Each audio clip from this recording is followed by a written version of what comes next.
Hi guys, it's Gina. If your skin has been feeling extra dry, irritated, or just needs something really nourishing, this is the one that I have been using lately. So I want to thank the brand for sending this over for me to try out. This is a beef tallow honey balm made for sensitive skin. I find personally that during the winter, I have a lot of problems with my hands drying out. I think it's probably from all the washing and just there being less moisture in the air. I have tried a few beef tallows in the last few weeks because I've been sent quite a few, but let me point out one of the reasons why I particularly have enjoyed this one.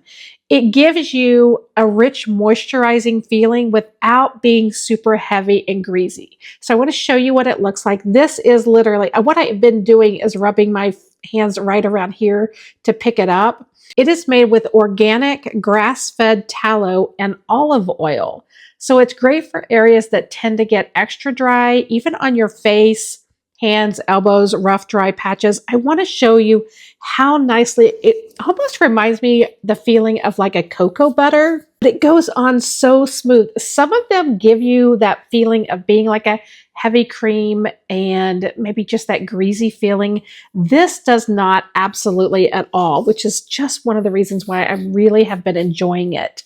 I also like that it is a simple option for people that want some extra moisturizer in the routine, kind of even on the go. This is such a small container, but I'm telling you, a little goes a long way. And this small container is super easy to toss in your bag, your purse, your gym bag. Keep a little jar in your desk at work and a jar at home. I really have been enjoying it. So if you're looking for a deeply nourishing balm for sensitive dry skin, I'd say this is definitely one to check out. I'm going to show you the texture of it again up close. It really is, I want to say it's definitely like a cream, but guys, it's not heavy, greasy, or anything like that. This is just one that I have really been enjoying. So if you're looking for something like this, want to check it out.